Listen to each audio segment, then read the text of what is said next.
Hello, friends. Hello. Our girls have been out hobby horsing, and now they're going to play. Mhm. Yeah, using their imagination. Mhm. And I did a video recently, I think on Rewild View, about imagination and how we think as adults we lose our imagination, but really we just start kind of accepting other people's fantasies of the way the world looks, all the social conventions, and even our government, these things that we think are very solid are all just things that we've kind of imagined, and then we Yeah. all play at. We play more seriously maybe, but Somebody had to think them up in the first place, yeah. right? And then they changed, so that had to be somebody's imagination. It's kind of like we just narrow our focus of what we choose to be experimental and curious about with our imagination. I know I can spend a lot of time with my imagination just kind of telling stories that probably will never come true, and then having responses to what somebody says, or this happens and then what do I do, and I'm using my imagination but not really in a very healthy way. Yeah. So sometimes I think maybe we should look to the original imaginator, who I think of when we think about the, the myth that we put forth as Divine Mother. And we use that word myth not as a falsehood, as it's often used, but a myth as a story that points to a greater truth that words can't capture. And so, in the same way, I would use a word like vanilla ice cream, and I would use that, and that I might use descriptors of that to try to explain it to someone who had never experienced ice cream, let alone vanilla ice cream, and those flavors. I can't give them that. I can only tell a story about it that points towards that experience of vanilla ice cream. So when we think of that original, that myth, we think of Divine Mother starting to imagine herself in all kinds of different forms. And as she imagines herself in these forms, she plays at it so well. We do see it in children. You know, they can play so much as a character that they become that character and can almost forget who they really are. Or imaginary friends. I don't know if you've ever had an imaginary friend or Yeah. known someone who does. They're very, very real. They're not imaginary. No. So if we think of Divine Mother as imagining herself into all the forms that we experience around us, including you and me and you, then we wonder maybe for a moment what would happen if we played at that a little bit. What if as grown-ups we looked out at a flying eagle, an example we've been using with a friend of ours recently, and put out our wings and imagined we were that eagle, started to feel the wind through our feathers and see the ground unfolding underneath us and all of its textures and layers and the wide open sky in front of us. What does that feel like? This we call this shape-shifting when we do this with students here at Rewild U. And it's a great way to connect with nature, but also, we can do it with each other.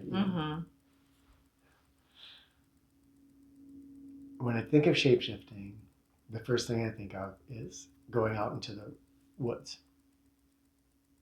and picking something. The way to practice this. Sit next to a tree and just feel your roots going down into the ground. What do you imagine that feels like? Feel your limbs going up. Feel the leaves gathering the sun. What does it feel like to photosynthesize sunlight into nourishment? And this can take us out of this strong sense of meanness, of Kentonness, and allows me to become for a moment something else. Yeah, I think probably escaping the parameters that we've put on ourselves is probably a very nourishing thing for us to do once in a while. I always know when I go out into the woods and I see whatever it might be, some grasses or a unique tree or some kind of a bird, I don't have the same kind of judgments for those other beings as I do for myself or for beings that I interact with a lot. I think the more familiar we are with something, the more expectations we have for them and for ourselves. And so allowing ourselves to become a rock or, as you said, an eagle, it gives us a chance to just say, what does it feel like to not have expectations on me? What does it feel like to not have an idea of myself? Obviously, we can have an idea of what it's like to be an eagle because we can't exactly know, but it's a little different. We're being curious, we're exploring, we're changing and shifting and blending, which we don't often do with our sense of self or our idea of other people. That would be some true shape shifting, is to go and what does it feel like to be your child or your partner or your boss or somebody that you don't particularly like? What does it actually feel like to be them and to be them in a place where you are similarly with an eagle, where there isn't a judgment of an eagle's actions being correct or incorrect? Could we take that to another person or group of people? I don't know. That was just a kind of random. Could you take it deeper, kind of? Because in some ways, choosing nature is easy, and that's where we should start, is with something that it just would feel good and enlivening to be. I think you're getting right to the heart of it. If we think of Maya, how Maya unfolds, there's thisness, okay, but then I put a name onto thisness, Rebecca, and then this is the important part. I formulate an idea of who you are, right? That's what you're saying. Those judgments, and then when I look at this thusness, instead, I don't really see this. I see my idea. Yeah. My idea becomes, it crystallizes so much in my head that I can't experience this anymore. Yeah, it kind of reminds me of how the observer affects the outcome and sort of how we find what we're looking for. If we only observe someone from the preconceptions we already have, or a situation, then we're only going to see what we're looking for. Um, of course, trying to train yourself out of the way you see something. It's hard to see, how do I see something, right?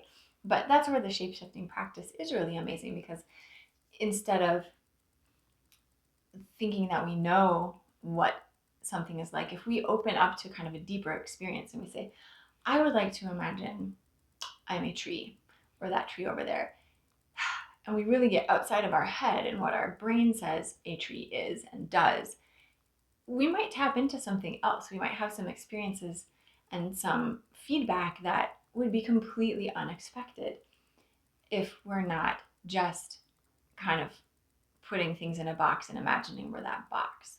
So I think it's an important practice to help us just in general be imaginative.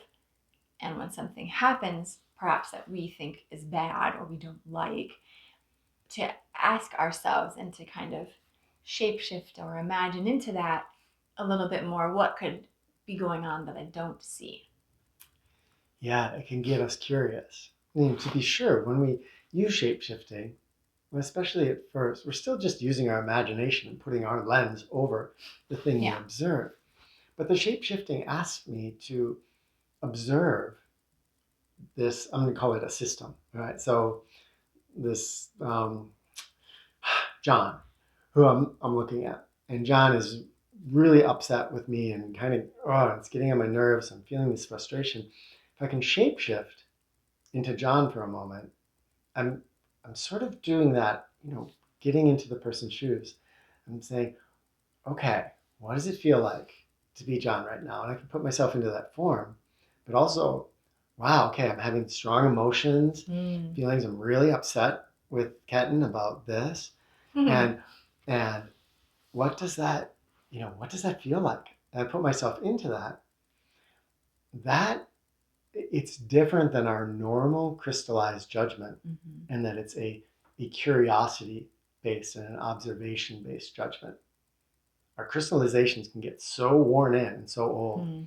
that when even someone we love, comes at us maybe with some energy, instead of saying like, "Oh, I wonder what they're feeling, what they're experiencing, and why they're Mm-hmm. having this," I can go right into defensiveness, which Yeah. is really just me going, "You You're not conforming to the viewpoint that I think you should be in or am accustomed to. exactly." I mean, with animals, we can do it fairly easily. If there is a pet that we have or some animal that we're familiar with, and it suddenly starts acting unusual or out of the ordinary, we often see that. Hey, why is that bird that always comes to my feet or just suddenly sitting there in the dirt? And maybe they're just taking a dust bath now that it's the right time of year. But with people, it becomes harder. We don't see, gosh, Kenton is kind of, responding like this. That's not his usual. Again, I think we've spoken of this. Then it's an indicator that maybe something else is going on. And when it's an animal, it's much easier to go, I should pay attention to that. I should be curious. Maybe it needs my attention. Maybe, I should, right, take some kind of an action. But again, with people and or things that we're very familiar with and we have expectations of, we don't do that. It becomes about us. Mm-hmm. And I think that's what I like about the shape shifting is, in a way, it's us, but it's not us. It's not really about us. It's just about the experiencing. Yeah. And so, could we circle back around to shape shifting into who we are? Can I experience Rebecca without my Ah. expectations and my ideas of who I am?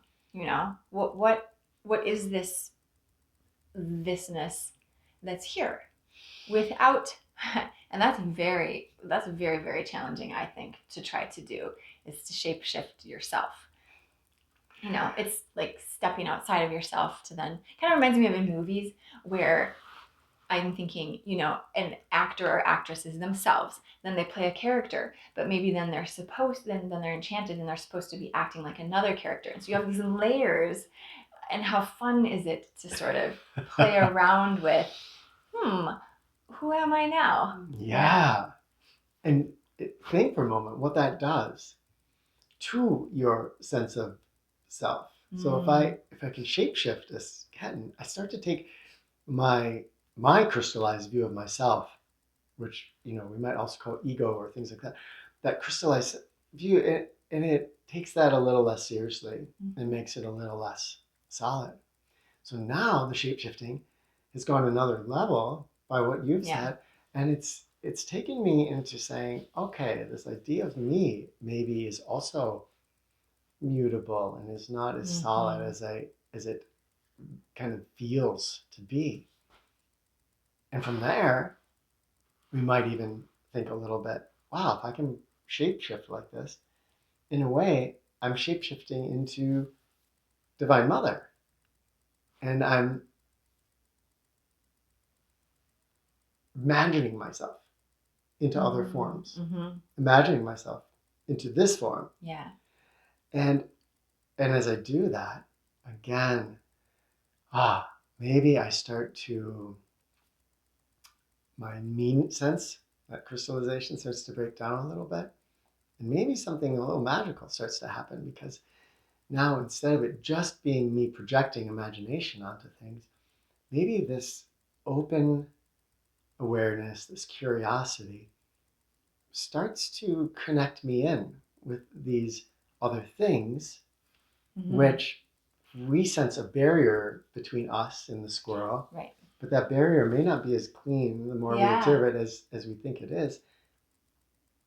And then so a little bit more of a magical sort of shapeshifting can Yeah, I start to really happen. like that thought. In a way, to me, something happens if I imagine that I have got Divine Mother and she is becoming all these things, including me. And as I enter into shape shifting and imagining I'm different things, there is a thread that runs through all of that, which is, oh, hello, Divine Mother. Oh, hello. Oh, wow. This is amazing to be an eagle. Oh, wow. This is what it's like to be, my imagination of John. But we're trying to get at this feeling of Divine Mother is in all of these things. There's an interconnection. So I'm not as separate from John as I might imagine. And it's helpful for me to see other people and beings as Divine Mother becoming. And then that it shifts the view ever so slightly. It's like the changing pictures, you know. First you see one thing, then you see the other just by switching your perspective. And that's helpful because then I can get into a place on a deeper level of interacting with, especially for me, the beings and experiences that I have on a regular basis. They don't become just another entrenched rut, a habituated pathway, but they can be looked at in a different light and maybe become something else or be recreated or at least be appreciated in a different way. Mm-hmm. Yeah, these are ways to, I was going to say break us out of, but sneak us out of our locked in an entrenched mindset that we currently in this day and age call being human. Mm-hmm. Our experience of our ancestors may have been that they felt less of a line between themselves and the trees and the wind. And if we go into that imagining for a moment, we might feel a lot more just whole, a lot more happy, a lot more, or a lot less isolated Mm-hmm. than we do with our current mindset, which envisions us not just as a separate unit, in the universe, but very, I think, importantly, also very separate from nature, from the rest of the world. Mm-hmm. In no way are we a cloud. In no way are we the sky or the sun or the squirrel or the worm or the willow tree. And when we know that we're not, and we sort of feel that we're not, there's an isolation there because nature gives us, as you noted, this very different approach to what it means to be. So when we look at a mouse there or that bird, use the example of that bird, we often can just accept that bird as it is and appreciate it as it is. Very important that you said we noticed something a little off with that bird. We're going, oh, is something there? So different than our regular human just becoming annoyed with any change anything that doesn't happens. fit into the anything that's outside of the usual, unless it's somehow construed as positive. Right. Yeah. The thing I love about that viewpoint, and we were talking about this yesterday, is that when you say when we look out at nature or nature looks at us and we have a regard for it, there's not the expectations, and then there's not a value. If we're in that mindset, there's not a value of that thing having to be a certain way or do a certain thing. If a willow tree decides to bend in the wind or it doesn't, I don't go, well, gall darn it, it's going a little bit too much to the left and I don't think I like that. I allow it to be. And conversely, when I'm walking out in nature or in some place that feels peaceful like that, I don't feel that the chickadees expect me to be anything other than how am at that moment. And I think it's really important because it comes down to value. We always put a value on things. And when you're talking about our ancestors, I think the value system was different in terms of what held meaning or value. And I think maybe in this day and age, we question our value so much because the standard cultural ideas of the world are based on how you perform, your productivity, what you accomplish, all of these different things that the outer world sticks upon us that then say, well, you're only valuable if, or you're only valuable when. And when we shapeshift into that eagle, we can, for a moment, be the ego completely and not have an expectation of ourselves. I don't know, because I've never been an eagle that I know of. I don't imagine eagles getting frustrated with, oh, I didn't take that thermal the right way, or, oh man, I kind of stumbled when I landed. I'm so clumsy.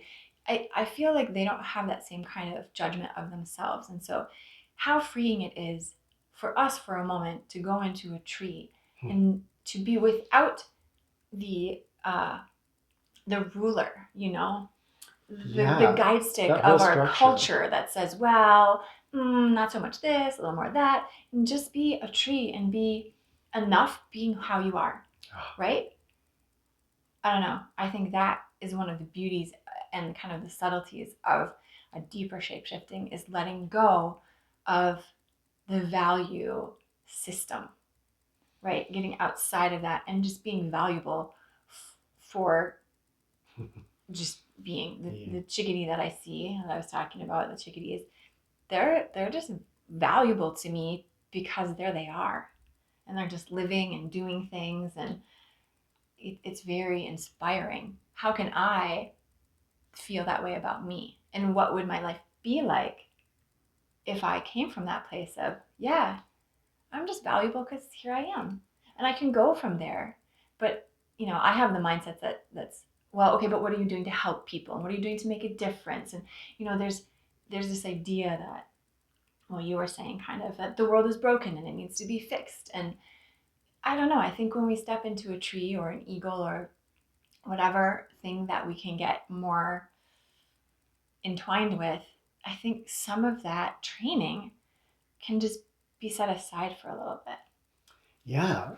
And the odd thing then is I think we find ourselves in a way being more helpful because, truly helping something comes from a deep compassion and a connection. When I step back and I say, okay, I think I see what your problem is, and I'm going to fix it like this. Mm-hmm. In our world, often we just throw money at something, and there's usually something more there. Mm-hmm. When we shapeshift and we get that deeper connection, it's not like we then become people that don't care. We actually care more, but we do it in a way where we're seeing the other thing outside of our crystallization.